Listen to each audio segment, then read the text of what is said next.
Les amis, c'est fou ce qui se passe. Regardez, il y a une voiture qui est là. Il y a un mec qui est venu me dégager du spot en me disant barre-toi, barre-toi, barre-toi. Donc là, il recule derrière moi. J'essaye de prendre des photos en même temps parce que genre c'est incroyable. Ça, là-bas. Ça, là-bas. On a à peine commencé la vidéo que ça sent déjà le roussi. Yes. Salut, je m'appelle Julien, je me suis acheté un van aménagé pour réaliser l'ensemble des choses que je veux faire dans ma vie et cette semaine, on va cocher une nouvelle case de la bucket list puisqu'il s'agit du deuxième épisode de notre aventure aux Dolomites. Installe-toi confortablement, c'est parti. La semaine dernière, comme vous l'avez vu, j'ai modifié mon van en van d'expédition. Je suis passé de ça à ça.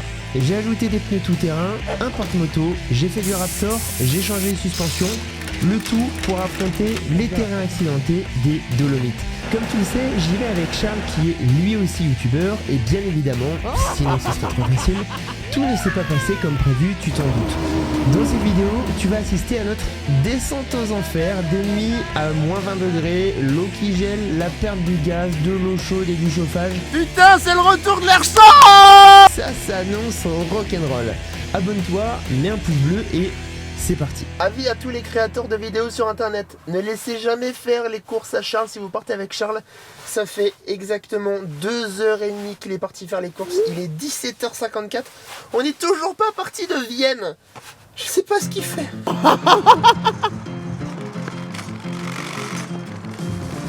Non mais comment t'as fait? Ça fait 2h30 mec. Mec, Ça fait 2h30. tu sais que j'ai perdu le caddie dans le magasin à un moment tellement je le laissais pour le chercher. T'as pas l'impression qu'on t'attend là? Ah le cul mec, putain ta pièce de merde. Oh putain. J'aimerais que je te foute un coup de taser. Ça serait bien que si j'en avais un. Ouais, c'est vrai que ce serait cool que t'en aies un. Bien, les amis, première nuit exécutée avec le Charles, avec mon amour qui est là. T'as bien dormi? Première nuit? Un vrai grave, c'est juste qu'à un moment j'ai cru que j'étais, comme je le disais, à la sortie d'un bac de congélation.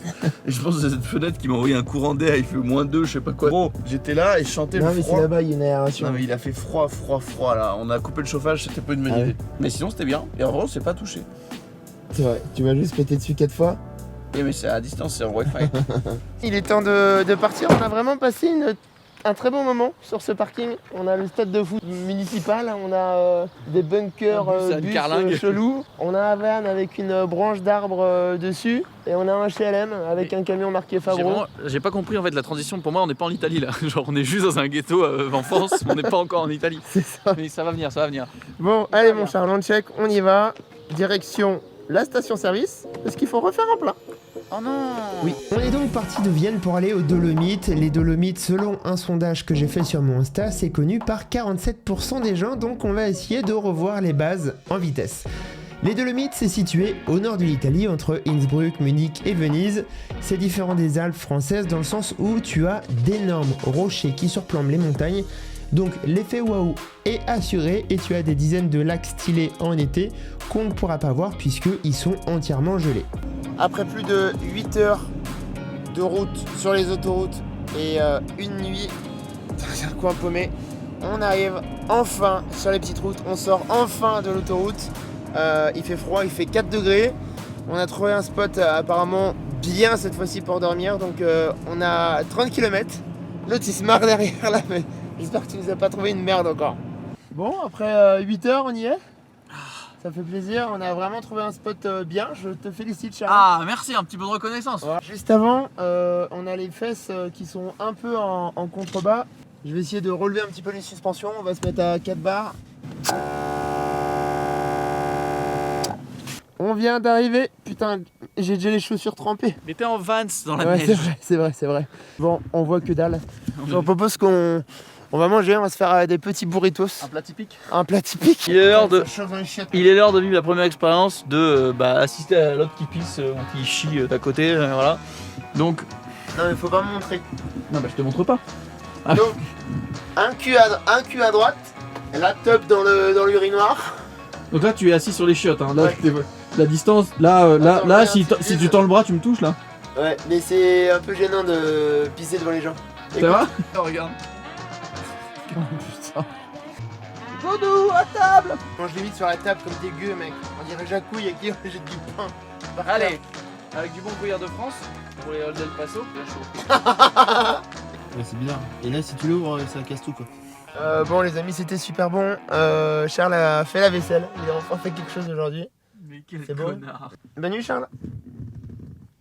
Bonne nuit. Ciao. Première nuit, premier spot. Cette nuit-là, il a fait -4, donc on est sur une petite montée en puissance. Par contre, on a trop bien dormi et on s'est réveillé devant ça. Atterrissage en cours, on va essayer de récupérer le drone sans sortir dehors parce que Kai a le Charles. Non mais si tu peux éviter de le poser sur le panneau solaire, par contre, ouais c'est bien là, dans l'angle. Oh putain. Ah, un peu derrière, un peu derrière, un peu derrière. Un peu derrière, un peu derrière. Ah. Bon bah Charles, plus jamais. T'es vraiment une idée de merde, hein. Mais non, mais tu sais pas piloter. Je t'ai dit. Tu viens de niquer Mais ma je peux carrosserie. Tu viens de niquer ma carrosserie peut-être là. Mais je peux pas, parce que ton putain du blue qui prend toute la Mais place. non. Il est oh putain. De l'autre côté sous Mec. Il est pas cassé, hein. La carrosserie elle est niquée ou pas? Il est où le drone? Il a atterri de l'autre côté. Oh là là. Ah, il est dégueulasse. Bah ça va, il est dégueulasse, mais il est plein de boue, mais genre. Waouh. Bien que Charles ait niqué ma carrosserie, on reprend la route. Alors pour l'instant, RAS, le van va bien, il n'y a rien à déplorer. Enfin, c'est le drone, pardon Charles. Ok les amis, l'aventure commence enfin. Ça y est, on est aux Dolomites, vraiment, on se dirige vers un point qui s'appelle Santa Magdalena, qui est l'un des plus beaux spots des Dolomites, en tout cas l'un des plus iconiques. On se dirige vers un point où il y a une petite église qui donne sur ces montagnes, et j'ai trop hâte. Là, on devrait avoir le timing parfait. Enfin, j'espère qu'on n'est pas trop en retard, j'espère qu'elles vont être encore éclairées. On est à combien de temps Charles? On est à 10 minutes. On est à 10 minutes, donc on va essayer de se grouiller. Du coup, on se dirige direction Santa Magdalena, qui est l'un des plus beaux spots des Dolomites avec son église éponyme. Le village compte 370 habitants au milieu des forêts et des montagnes. Et c'est littéralement ici qu'on s'est fait jeter par un voisin en rage. Vas-y Charles, redescends avec moi. Les amis, c'est fou ce qui se passe. Regardez, il y a une voiture qui est là.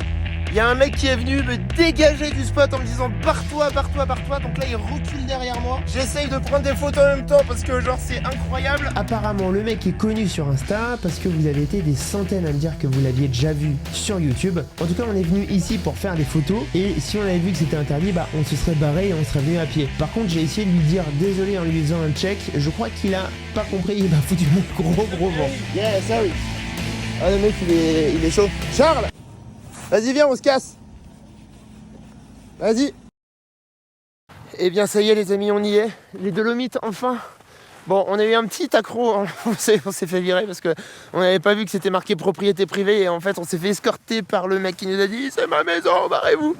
Bref, c'était un peu chaud, mais du coup on retrouve un deuxième spot, une deuxième église. Celle-là, elle est quand même magique, on a les montagnes derrière, on a la lune, enfin bref, c'est incroyable. On dirait vraiment qu'elle a été posée là par quelqu'un qui kiffe Instagram, tu vois, pour faire la photo parfaite. Vraiment, c'est C'est genre. Vraiment, l'alignement, il est nickel.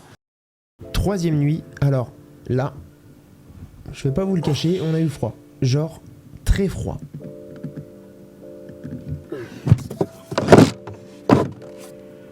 Je vais les putains. Salut, ça va? Il fait moins 1000 dans le van.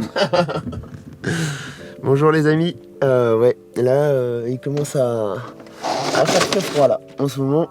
On a eu du moins. Il fait moins 12 là actuellement. Selon l'iPhone. Ça c'est pour vous témoigner du froid qu'il fait ici. Tout ça là c'est gelé là. L'eau ne marche plus. Je pense que les tuyaux ont gelé. Donc ça c'est pas bon du tout. Il y a quand même pas mal d'infiltration d'air. Quand même. C'est un gruyère d'air froid. Regarde, c'est en train de fondre. Là, il y en a encore, regarde. Putain. Je sors ma doudoune du placard, il y a du blanc. Et là, je viens voir. Et regarde, c'est congelé dans le placard. Putain, mais Slibar, il va être tout gelé. Oh waouh, c'est quoi ce délire? Alors honnêtement, très honnêtement, je pense que le van n'est pas équipé pour les températures extrêmes comme ça. Parce que l'eau qui gèle, ça dilate, donc les tuyaux en plastique, ils sont pas faits pour... Enfin, ils détestent le givre. Et il peut y avoir des petites fissures quand ça se réchauffe, des fuites.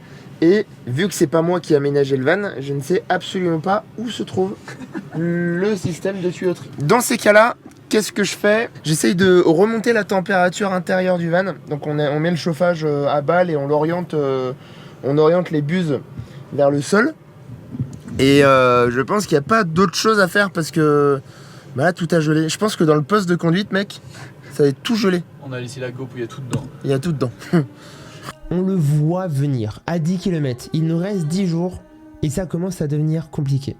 Les conditions sont extrêmes, il fait super froid, on n'a plus d'eau, on limite le chauffage pour préserver le gaz, tout est gelé à l'intérieur du van, mais malgré tout ça, on a tellement attendu ce voyage que on ne peut que kiffer. Là, on contemple littéralement ce paysage de ouf, cette région est fascinante, regardez ces sommets enneigés, ça nous pousse à créer, ça nous pousse à produire, à photographier et à reprendre la route. Alors certes, avoir un van c'est pas de tout repos, on sait pas toujours à quoi s'attendre, mais à ce moment-là, notre seule envie c'était de continuer le voyage, de prendre la route et de découvrir de nouveaux endroits bien stylés.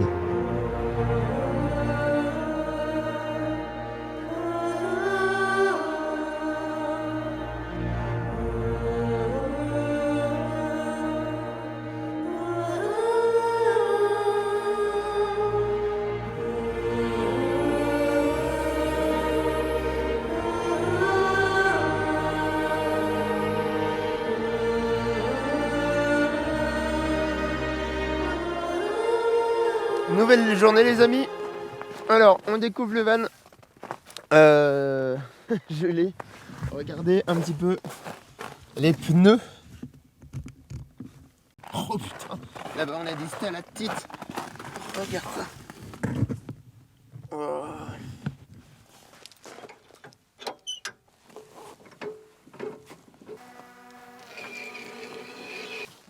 Alors, comme il est interdit de recharger les bouteilles de GPL en Italie, on fait hyper attention.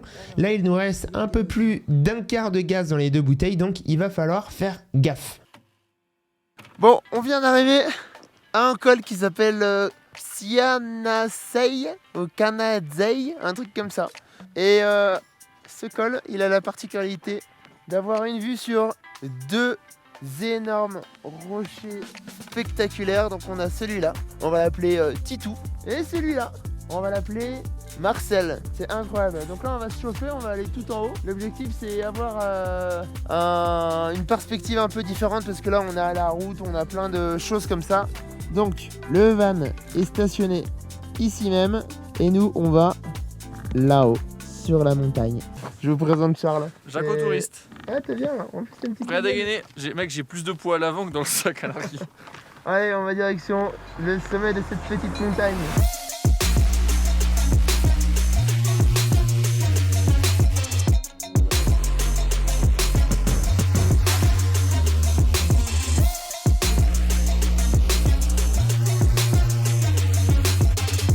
Je savais qu'il y avait quelque chose au-dessus. Ah, attends, on a notre giga montagne et là, on va l'appeler El Capitan. Clairement, on tape dans les réserves là. C'est une petite. Hein. L'idée, c'est aller travailler cette zone là-bas. Je suis complètement surex, excusez-moi. La montagne qui ressemble à El Capitan. Bien évidemment, on peut pas passer par là, Charles.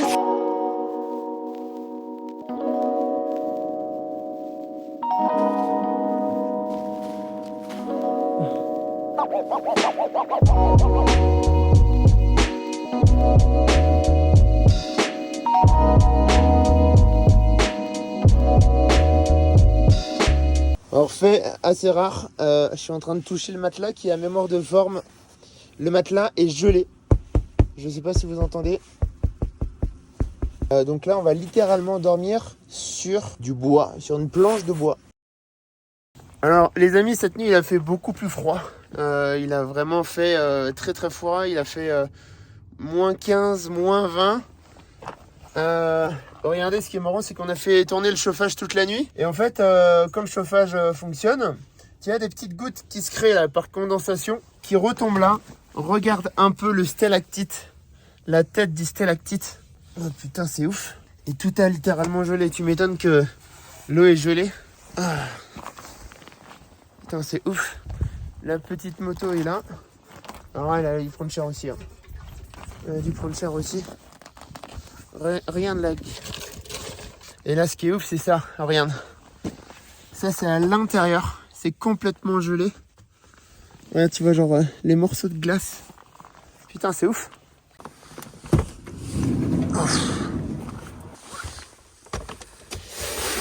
Oh là là, regarde ça. Putain, c'est gelé. Check ça.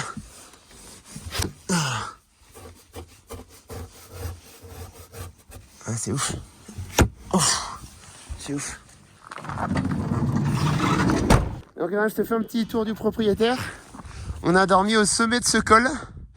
Donc on a ce massif montagneux extraordinaire qui continue tout là et qui donne sur cet énorme rocher. Et ici, on a la vallée.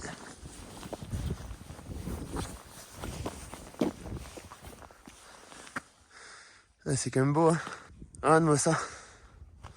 Wow. Alors, est-ce que le van démarre? Moins 10 actuellement.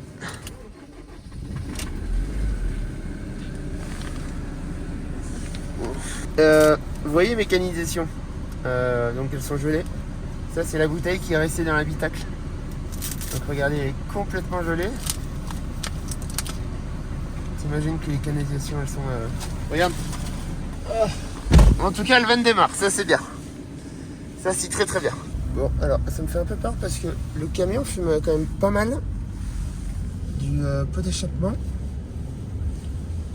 Et j'ai un petit manque de puissance. Genre regarde quand j'accélère.